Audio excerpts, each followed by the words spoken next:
Om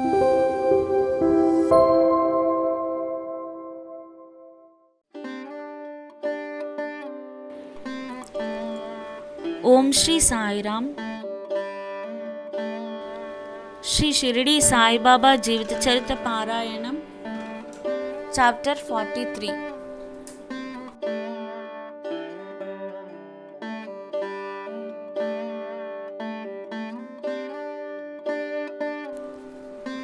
Baba's passing away continued.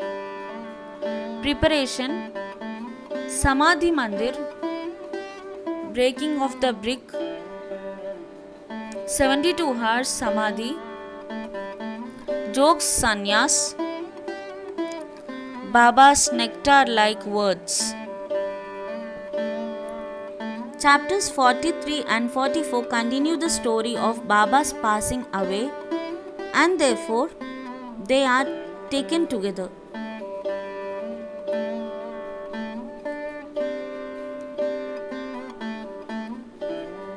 Previous preparation. It is the general practice amongst the Hindus that when a man is about to die, some good religious scripture is read out to him with the object that his mind should be withdrawn from worldly things and fixed in spiritual matters, so that his future progress should be natural and easy. Everybody knows that when King Parikshit was cursed by the son of a Brahmin rishi and was to die after a week, the great sage Shukadev expounded to him the famous Bhagavad Puran in the week. This practice is followed even now, and the Gita, Bhagavad and other sacred books are read out to dying persons. Baba, being an incarnation of God, needed no such help, but just to set an example to the people, he followed this practice. When he knew that he was to pass away soon, he asked one Mr. Vase to read Ram Vijay to him. Mr. Vase read the book once in the week. Then Baba asked him to read the same again day and night, and he finished the second reading in 3 days. Thus 11 days passed. Then again he read for 3 days and was exhausted. So Baba let him go and kept himself quiet. He abided his life, himself, and was waiting for the last moment. 2 or 3 days earlier, Baba had stopped his morning peregrinations, going out and begging rounds, and sat quietly in the masjid. He was conscious till the last and was advising the devotees not to lose heart. He let nobody know the exact time of his departure. Kaka Sahib Dikshit and Shriman Bhuti were dining daily with him in the masjid that day, 15th October, after the Arati. He asked them to go to their residence for dining. Still a few, Lakshmi Bhai Shinde, Bhagoji Shinde, Bhayaji, Lakshman Bala Simpi, and Nana Sahib Nimonkar remained there. Shama was sitting down on the steps. After giving ₹9 to Lakshmi Bhai Shinde, Baba said that he did not feel well there in the masjid and that he should be taken to the Dagadi stone Vada, Dagadi Vada of Booty, where he would be all right. While saying these last words, he leaned on Bayaji's body and breathed his last. Bhagoji noticed that his breathing had stopped and he immediately told to his Nana Sahib Nimonkar, who was sitting near. Nana Sahib brought some water and poured it in Baba's mouth. It came out. Then he cried out loudly, "Oh Deva!" Baba seemed to open his eyes and say, "Ah," in a low tune. But it soon became evident that Baba had left his mortal body for good. The news of Baba's passing away spread like wildfire in the village of Shirdi, and all people, men, women, and children ran to the masjid and began to mourn this loss in various ways. Some cried loud, and some wallowed on, and some fell down senseless in the streets. Tears ran down from the eyes of all everyone was filled with sorrow. Some people started remembering the words of Sai Baba. Somebody said that Maharaj Sai Baba told his devotees that in time to come he would appear as a lad of 8 years. In the Krishna avatar Chakrapani, Lord Vishnu performed this very deed. Krishna appeared before Devaki in the prison as a lad of 8 years, who had bright complexion and who wielded weapons in his forearms. In that incarnation, he, Lord Krishna, lightened the burden of the earth. This incarnation, Sai Baba, was for the uplift of his devotees. Then where is the reason for doubt? The ways of the saints are really inscrutable. This contact of Sai Baba with his devotees is not only for one generation, but it is there for the last 72 generations. Generating such ties of love, it appears that Maharaja Sai Baba has gone for tour, and the devotees had a firm belief that he will return soon. Then the question arose, how to lay Baba's body to rest. Some Mohammedans said that the body should be interred in an open space and a tomb built over it. Even Kushal Chand and Amir Shekhar shared this opinion. But Ramachandra Patil, the village officer, said to the villagers with a firm and determined voice, "Your thought is not acceptable to us. Baba's body should be placed nowhere except in the Vada." Thus people were divided on this point, and discussion regarding this went on for 36 hours. On Wednesday morning, Baba appeared to Lakshman Mama Joshi in his dream and, drawing him by his hand, said, "Get up soon.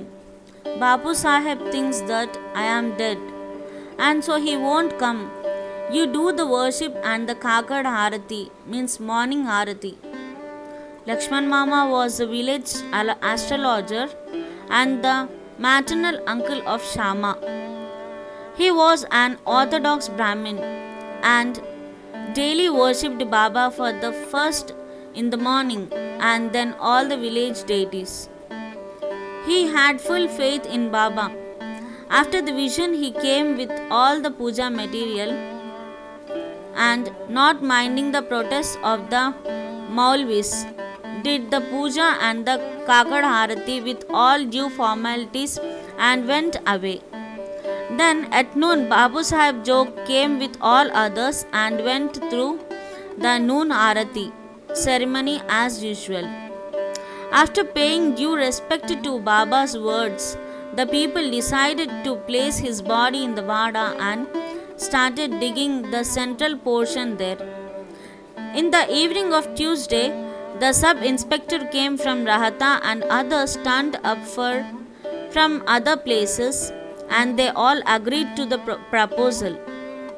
Next morning, Amir Bhai came from Mumbai and the Mamalata Dar from Kopargaon. The people seemed divided in their opinion. Some insisted on interring his body in open field. The Mamaldar therefore took a general plebiscite and found that the proposal to use the Vada secured double the number of votes. He, however, wanted to refer the matter to the collector, and Kaka Sahib Dikshit got himself ready to go to Ahmednagar. Meanwhile, by Baba's inspiration, there was a change in the opinion of the other people, and all unanimously voted for the proposal. On Wednesday evening, Baba's body was taken in the procession and brought to the Vada and was interred there with due formalities in the Garbha, that is the central portion reserved for Murlidhar. In fact, Baba became the Murlidhar, and the Vada became a temple and a holy shrine, where so many devotees since then have been going to find rest and peace. All the obsequies of Baba were duly performed by Bala Saheb Bhate and Upasani, a great devotee of Baba.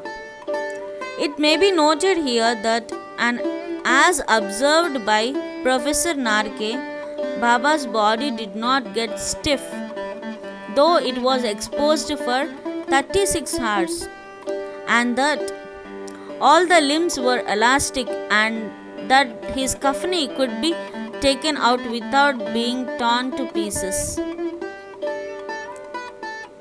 Breaking the brick. Some days before Baba's departure, there occurred an ominous sign forbidding the event. There was in the masjid an old brick on which Baba rested his hand and sat. At night time he leaned against it and had his asan. This went on for many years.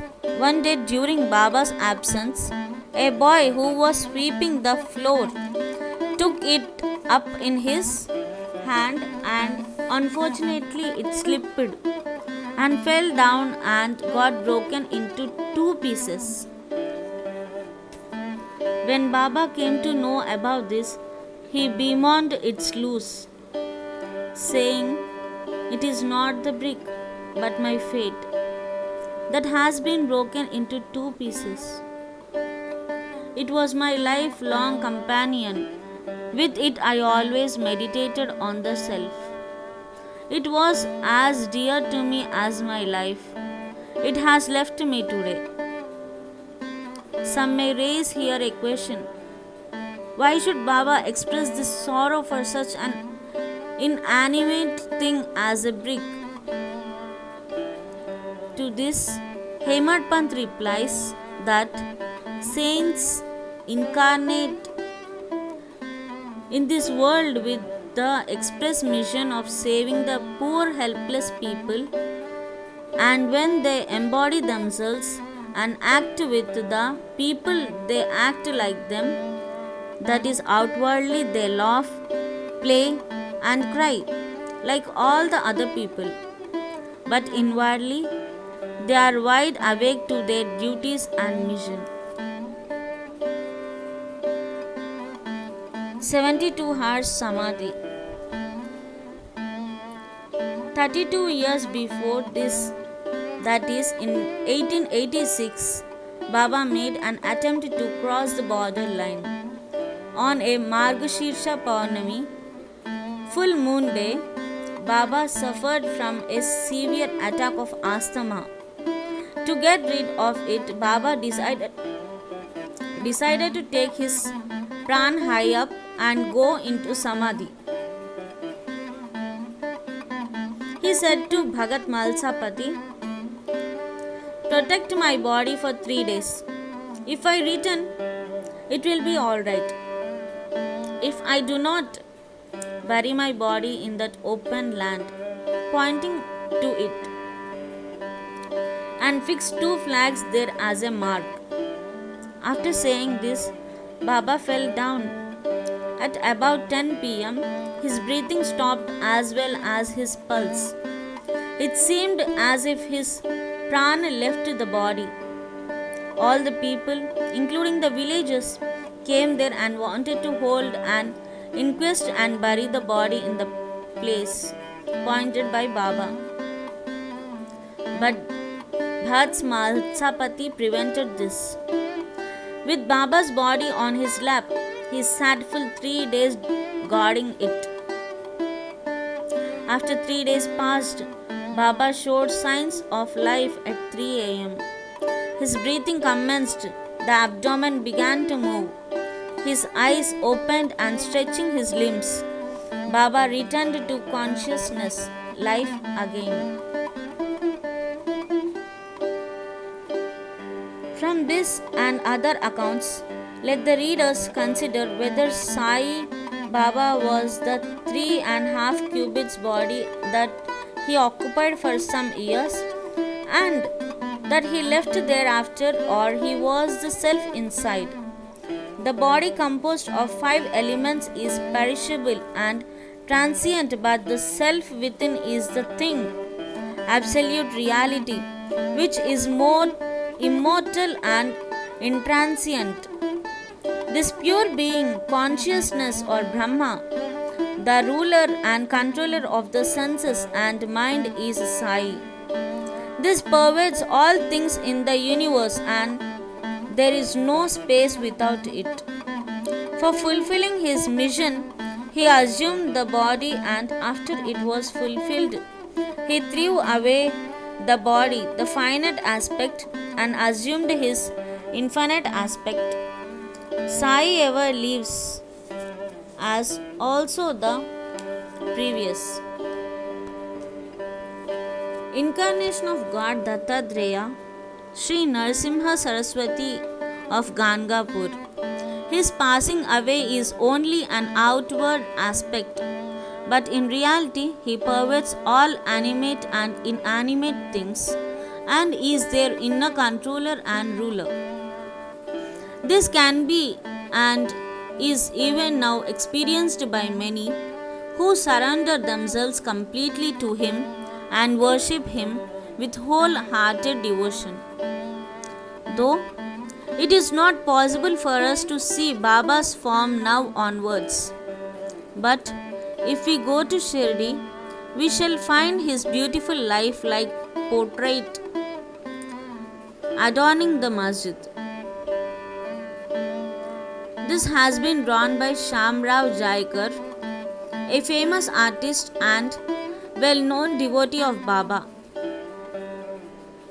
To an imaginative and devout spectator, this portrait can give even today the satisfaction of taking Baba's darshan.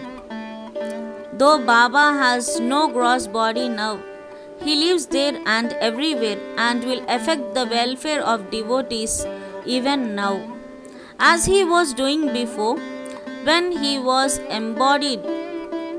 Saints like Baba never die.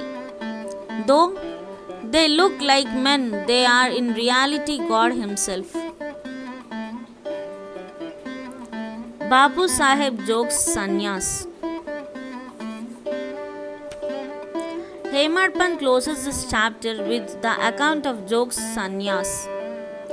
Sakharam Hari alias Bapu Saheb Jog was the uncle of the famous Varkari Vishnubhav Jog of Pune. He had no issue. After his retirement from government service in 1909, he came and lived in Shirdi with his wife. Both husband and wife loved Baba and spent all their time in worshipping and serving Baba. After Megha's death, Bapu Saheb daily did the Arati ceremony in the masjid and Chavadi till Baba's Mahasamadhi. He was also entrusted with the work of reading and explaining Jnaneshwari and Eknathi Bhagavat in Sateswada to the audience. After serving for many years, Jog asked Baba, "I have served you so long. My mind is not yet calm and composed. How it is that my contact with saints has not improved me. When will you bless me? Hearing the Bhakta's prayer, Baba replied, in due time your bad actions, their fruit or result, will be destroyed. Your merits and demerits will be reduced to ashes, and I shall consider you blessed when you will renounce all attachments, conquer lust and sense of taste, and getting rid of all impediments. Serve God wholeheartedly and resort to the begging bowl. Accept sannyas. After some time, Baba's words came true. His wife preceded him. As he had no other attachment, he became free and accepted sannyas before his death and realized the goal of his life.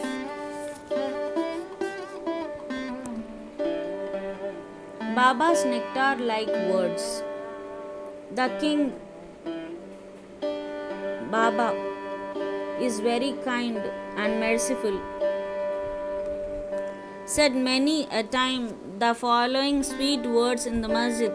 He who loves me most always sees me. The whole world is desolate to him without me. He who tells no stories but mine, he ceaselessly meditates upon me and always chants my name. I feel indebted to him who surrenders himself completely to me and ever remembers me. I shall repay his debt by giving him salvation, self-realization.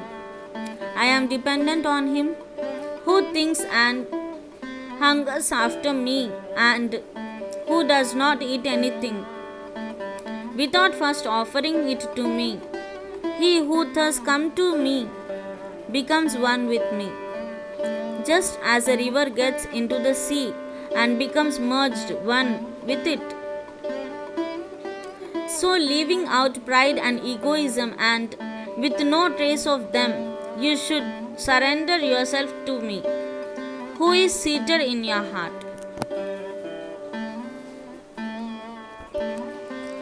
Who is this me?